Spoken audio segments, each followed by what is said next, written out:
Brahá, sejam todos bem-vindos, eu sou o irmão Gil e nós estamos falando sobre o livro Humanidade, ok? Para quem está nos acompanhando, nós falamos sobre Sansão, terminamos a passagem de Sansão e agora nós vamos aqui entrar na passagem de Mirra ou Mica, ok? Enfim, já falamos sobre ele em alguns estudos, ok? E nós vamos fazer agora a leitura do Midrash a respeito dele. Então vamos embora. A imagem de Mirra ou de Mica. Na época do Sofetim, vivia um homem chamado Mirra. Mirra cumpria a mitzvah de receber convidado da melhor maneira possível. Sua casa estava aberta para qualquer judeu que passasse. Todo viajante sabia que uma deliciosa refeição quentinha esperava lá. Quem era? Quem era Mirra? Então vamos lá. Os discípulos se tornaram muito cruéis contra os judeus. Então vamos lá. Só para trazer aqui uma coisinha rápida. Na página 126 fala assim: o nosso sábio nos conta. Okay? Moisés salva uma vida. Os judeus se tornaram os egípcios se tornaram muito cruéis com os Beni de Israel e que eram os seus escravos. Quando Beni de Israel não conseguia atingir a cota da construção, um dos seus muros de tijolos, tanto quanto os egípcios havia especificado, os egípcios pegavam uma criança judia em vez do tijolo e as colocavam na parede para preencher o buraco. Ou seja, cada família ela tinha um colograma de fazer tijolo. Quando não fazia, um membro da sua família era colocado na parede e enchia ali, cobria ali com argamassa. Ok? Beni Israel claramente, amargamente, clama amargamente para Hashem. Moisés também estava profundamente abalado. Hashem, ele se queixou. O Senhor me enviou para libertar Beni Israel, porque o Senhor permite que coisas tão terríveis aconteçam. Eu tenho a minha razão, respondeu Axé. É melhor que essa criança não sobrevivam se você quiser. Se você quiser, pode resgatar uma delas. Você verá a justiça dos meus caminhos. Moisés salvou o garoto. O nome dele era Mirra. A princípio, Mirra era um sadique. Mais tarde, porém, ele pecou e fez com que o resto de Beni Israel também pecasse. Vamos ler como isso aconteceu. A mãe de Mirra possuía 1.100 peças de prata, uma grande quantia. Um dia ela descobriu, chocada que toda a sua fortuna havia desaparecido. Quem poderia ter sido o ladrão? A mãe de Mirra chamou para que todos ouvissem. E se algum dia o dinheiro for encontrado, prometo que não usarei para mim. Será sagrado para Axé. Maldito seja o ladrão que pegou a minha prata. Na verdade, foi o seu filho que havia pegado o dinheiro. O passuque não nos diz por que Mirra pegou a prata de sua mãe. Talvez ele tinha raciocinado que, como o seu pai não estava mais vivo, todos os bens de sua mãe, de acordo com a lei judaica, realmente pertencia a ele. Talvez ele pretendia devolver o dinheiro mais tarde. Mas quando ele ouviu a maldição de sua mãe, percebeu que havia pecado e estava realmente arrependido. Ele admitiu para sua mãe: eu tenho a prata, fui eu quem o pegou. Não se preocupa, meu filho. Sua mãe respondeu: a minha maldição não se aplica a você. O que me pertence é seu, porque você é o herdeiro da prosperidade do seu pai. Eu apenas pronunciei essa maldição para proteger o dinheiro de estranho.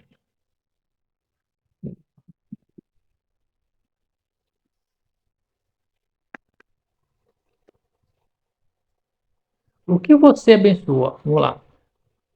O que você seja abençoado por Hashem. Estou devolvendo o dinheiro para você, disse Mirra. Tudo bem, disse a sua mãe. No entanto, talvez eu não o guarde para mim. Eu prometi que seria sagrado para Hashem. Use o dinheiro para fazer uma imagem em homenagem a Hashem. Podemos então ter como nosso próprio templo aqui para servir a Hashem. Como todos sabiam, a mãe de Mirra estava gravidamente enganada. A Torá proíbe que um judeu faça uma imagem, mesmo Lechem Shammai, mesmo em honra a Deus. Devemos ter uma mente que essa história aconteceria uma época quando toda a nação, exceto Beni Israel, servia a imagem. Após a morte de Judá, de Yeshua, após a morte de Yeshua, os judeus não expulsaram toda a nação de Eretz Canaã. Eles viram como os seus vizinhos serviam aos seus deuses. Os cananeus tinham muito templo e cada família tinha imagem em sua lareira. A mãe de Mirra estava confusa. Ela achou que desde que usasse a imagem em homenagem a Shem, isso seria permitido. Mirra devolveu o dinheiro para sua mãe. Ele se recusou a concordar com o seu plano de fazer uma imagem à sua mãe. Então decidiu ela a mesmo fazer. Ela usou 20 peças de prata para pagar um ferreiro para moldar a imagem. O ferreiro levou as 99 peças de prata restantes para derreter e a partir disso ele formou uma imagem. Quero a imagem para ser colocado em sua casa, disse a mãe de Mirra ao filho Mirra. Mirra deveria ter recusado, uma vez que foi proibido um judeu manter uma imagem. Mas Mirra ouviu a sua mãe. Esta foi a sua primeira averote. Averote é pecado. E levou a coisa ainda a piores. Depois de um tempo, Mirra decidiu que seria mais honroso colocar a imagem em um local santo, especial. Assim ele construiu um templo para a imagem. O templo também continha um efote e um tarrafe. Efote e tarrafe são roupas que um sacerdote usa, ok? Vamos lá.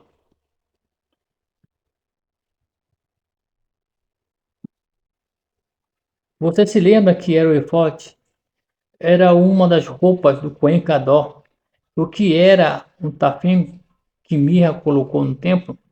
Ele era um dispositivo mágico usado por adoradores de ídolos para predizer o futuro.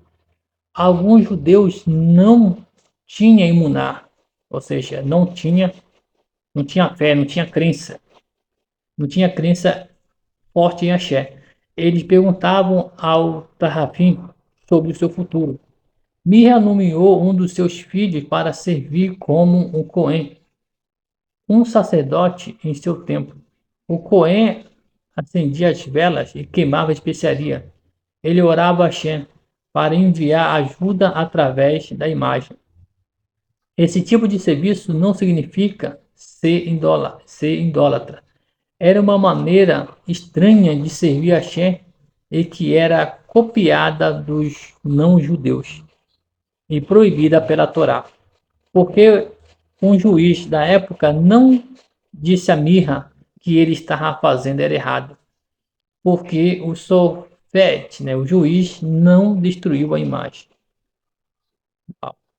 A história com a imagem de Mirra aconteceu depois que Yeshua morreu.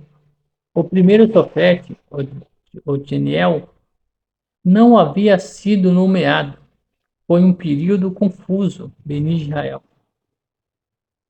porque eles não tinham um líder fixo, portanto ninguém falou contra a imagem de Mirra. Pergunta: se essa história aconteceu antes da época de Otoniel, ela deveria ter sido mencionada no início do livro de Sofetim. Por que ela foi colocada no final?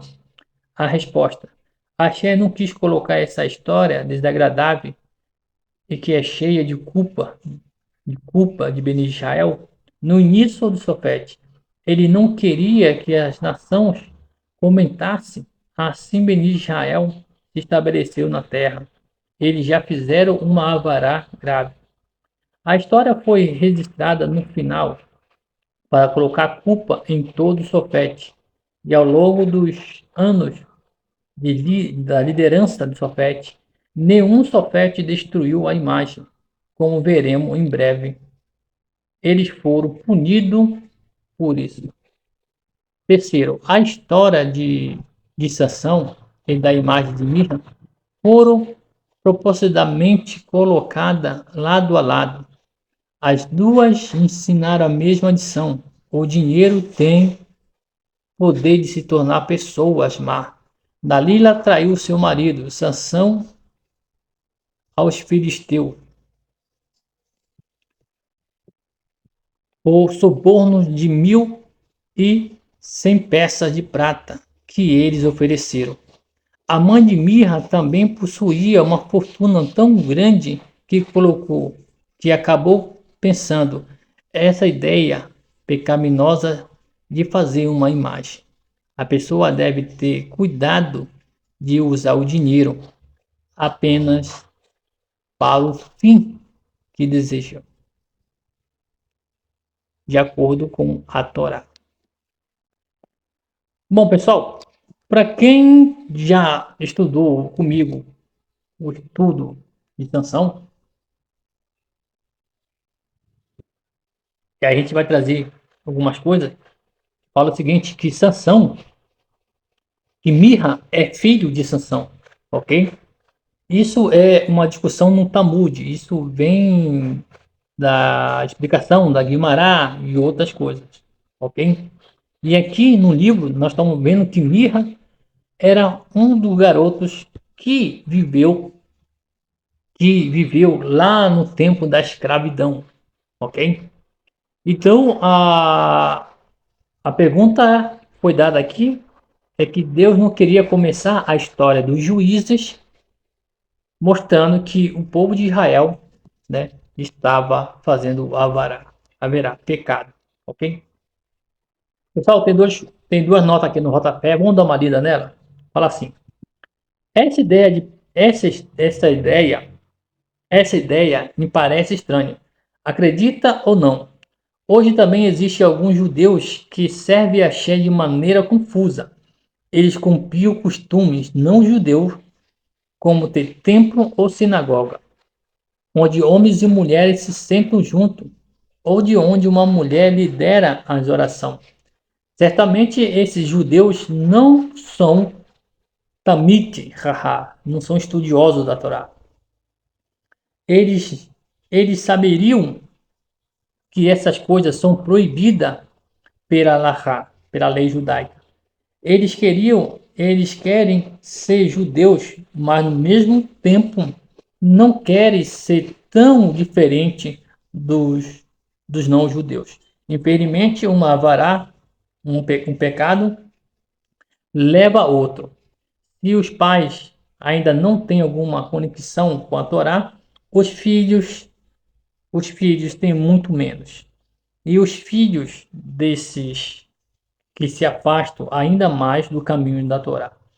No final, eles se casam com não-judeus e perdem completamente o povo judeu. Outra nota aqui no rodapé, fala assim: talvez Mirra pretendesse que o forte fosse apenas uma bela peça vestiária em seu tempo. Isso lembraria as pessoas que Mirra em Siló, do Mishkan em Siló, onde os Kohanim usavam roupas bonitas, ou possivelmente o forte tinha um rochen, um peitoral, né? Aquele peitoral que o sacerdote usa, ligado a ele. O Ramba em Parashat Tessivé, Shemot 28:30, explica que o passado havia explica que no passado havia pessoas elevadas que conheciam o sagrado do Urim, Veturim, o santo nome de Hashem. No Hashem, no Hashem, eles eram capazes de fazer imitação do Hashem. E tempos e tempos, Hashem realmente respondia às suas perguntas através dele. Então, a resposta que o Ramba nos traz é essa: que sim, que Deus poderia fazer os seus milagres através de alguma coisa, né? Como Mirra colocou o efode aqui e colocou aqui uma roupa do Cohen Gadol, colocou um tarrafim, que era uma coisa sagrada que poderia dar uma resposta, aquilo poderia brilhar, aquilo poderia flutuar, poderia fazer algum barulho estranho vindo dali, como o peitoral do sacerdote. Quando o sacerdote perguntava alguma coisa, aquelas acendia, né, as luzes, dava o sinal em cada pedra preciosa que estava ali. Então, é possível? Sim, é possível isso acontecer. O próprio Ramba está nos dizendo isso. E aí tem uma questão que a gente vai olhar agora aqui. Não quero mencionar muito aqui, mas nos, nos Ubandas e outras coisas, mais pesada, mais espiritual, mais negativa, mais pesada, a gente vê coisas absurdas como Stalta se mover, Stalta é. Vamos parar por aqui? Vamos parar por aqui, senão vai ficar muito complicado. A gente vai ter que explicar isso de outra maneira. Shalom Brahá, muito obrigado a todos vocês, pessoal. Vamos continuar falando sobre essa imagem e nós voltaremos em breve. Shalom Brahá e até a próxima.